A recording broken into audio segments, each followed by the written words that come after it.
हाय दोस्तों, क्या हाल चाल है। Johnny here. आज की वीडियो में मैं आपको बताऊंगा कि आप अपना वज़न कम कैसे कर सकते हैं बिना एक्सरसाइज किए।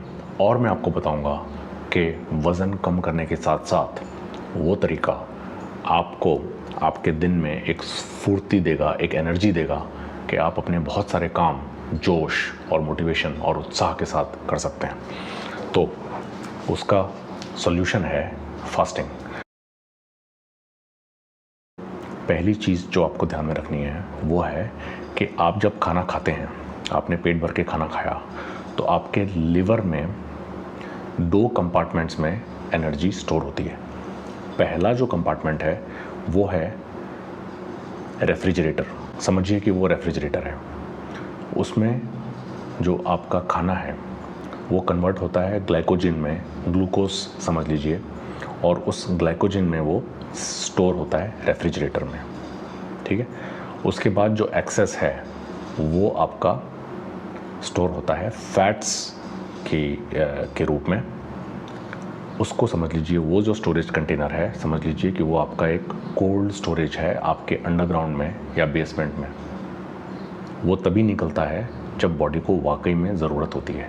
तो अगर रेफ्रिजरेटर के जो ग्लूकोज है उससे जो एनर्जी मिलती है, आप जो काम कर रहे हैं, अगर बॉडी को वो सफिशेंट है तो वो आपके कोल्ड स्टोरेज में जो फैट्स है उसको नहीं निकालेगी, तो वो फैट्स वैसा का वैसा रहेगा। ये रीज़न है कि अगर आपने, जैसे कुछ लोग एक्सरसाइज करते हैं छोटी मोटी या वॉक करते हैं, लेकिन खाना खूब खाते हैं, तो जो भी वो कर रहे हैं फिज़िकल एक्टिविटी, उसमें उस कोल्ड स्टोरेज से निकालने की कोई ज़रूरत ही नहीं पड़ती है बॉडी को। रेफ्रिजरेटर इतना भरा हुआ है क्योंकि आप अच्छे से खाना खा रहे हैं कि वो रेफ्रिजरेटर से निकाल के बॉडी एनर्जी का अपना काम चला लेती है। अब आपको मैं एक और चीज़ बताता हूँ, तीसरी चीज़, कि एक चीज़ होती है इंसुलिन। ठीक है। वो इंसुलिन एक तरह से एक चौकीदार है आपके बेसमेंट में जो कोल्ड स्टोरेज है उसके लिए। ये चौकीदार इसलिए ज़रूरी है ताकि बॉडी उस फैट को, वो एक इमरजेंसी फंड है, तो इतना इजी नहीं होना चाहिए बॉडी के लिए उसको निकालना।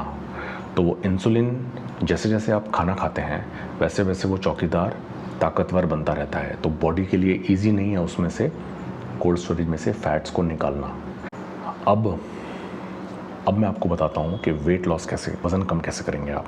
तो अगर आपने पहला जो आप कर सकते हैं वो है कैलोरी रिस्ट्रिक्शन, यानी कि आप कम खाइए। कम खाएंगे आप खाना तो आपकी जो रेफ्रिजरेटर है वो कम भरा हुआ होगा। तो जो भी आप एक्टिविटी करेंगे, जैसे आपने वॉकिंग की या माइल्ड एक्सरसाइज की, तो आपका रेफ्रिजरेटर जो है, जहाँ पे ग्लूकोज स्टोर्ड है, जल्दी ख़त्म हो जाएगा। और जैसे ही वो रेफ्रिजरेटर एम्प्टी होगा तो आपने खाना भी नहीं खाया है लेट्स से 6 से 8 घंटे तक, तो आपका जो चौकीदार है वो कमज़ोर पड़ जाएगा। इंसुलिन लेवल कम हो जाएंगे आपकी बॉडी में, तो ईज़िली बॉडी उस फैट को एक्सेस कर पाएगी। तो पहला मेरा आपको ये तरीका है वज़न कम करने का कि आप कम खाइए और आप फास्टिंग कीजिए, कैलोरी रिस्ट्रिक्शन, यानी कि आप कम खा रहे हैं और आप 6 से 8 घंटे तक गैप रख रहे हैं अपने खाने के बीच में, दो डाइट्स के बीच में। दूसरा जो तरीका आप कर सकते हैं वो है इंटरमिटेंट फास्टिंग, जो मैं काफ़ी करता हूँ। हफ्ते 2 हफ्ते में एक बार मैं करता हूँ, और फ्रीक्वेंटली भी कर सकते हैं आप। रोज़ मत कीजिए, आप हफ्ते में 2 बार कर सकते हैं चाहे तो। उसमें क्या होता है, उसकी स्ट्रैटेजी क्या है कि आप खाना खाइए भरपेट, जो भी 2-2,500 कैलोरीज होती हैं टिपिकली खाने में, रात के 7 बजे या 8 बजे। फिर आप उसके बाद कुछ मत खाइए, सो जाइए, और सुबह नाश्ता स्किप कर दीजिए। और इसमें आपको कुछ नहीं खाना है, मतलब आपको बिल्कुल फ्रूट्स भी नहीं खाना है, अगर हो सके तो पानी पीना है बस। और फिर आप अगले दिन का लंच 12-1 बजे कीजिए। तो आपके बीच में, आपके जो डिनर और लंच के बीच में अराउंड 16-17 घंटे का गैप आ गया। इस फास्टिंग में क्या होगा कि आपका जो रेफ्रिजरेटर है वो जल्दी जल्दी खाली होगा, जो भी आप कर रहे हैं सुबह से, और आपका चौकीदार जो है इंसुलिन वो भी बहुत कमज़ोर पड़ जाएगा। अब बॉडी उस फैट को एक्सेस करेगी और आपका वज़न कम होगा। जैसे जैसे वो फैट बर्न होगा आपका वज़न कम होगा। ये दूसरा तरीका है फास्टिंग करने का, और ये बहुत ही ईजी है इसको भी इम्प्लीमेंट करना, क्योंकि आप बस एक नाश्ता स्किप कर रहे हैं, दैट्स इट। तीसरा तरीका है डे फास्टिंग। ये डिफ़िकल्ट है कंपैरेटिवली। इसमें आप क्या करिए कि रात को आप खाइए 7-8 बजे जैसे आप खाते हैं, अगले दिन आप नाश्ता और लंच दोनों स्किप कर रहे हैं और सीधा डिनर कर रहे हैं अगले दिन 7-8 बजे, तो 24 घंटे का ये डे फास्टिंग है। ये जो धार्मिक लोग हैं वो अपने धर्म के हिसाब से किसी किसी दिनों में, टिपिकली महीने में 1 या 2 बार करते हैं। तो आप अगर धर्म को बिलीव करते हैं तो आप ये कर सकते हैं, ठीक है। इसमें मैं रिकमेंड करूँगा कि आप कुछ फ्रूट्स वगैरह थोड़ा बहुत खा सकते हैं, एप्पल खा सकते हैं, संतरा खा सकते हैं, तो थोड़ा बॉडी को कुछ कुछ न्यूट्रिएंट्स मिलते रहते हैं। लेकिन आप बॉडी में इतना कोई फैट्स ऐड नहीं कर रहे या शुगर ऐड नहीं कर रहे, कितना हो सके।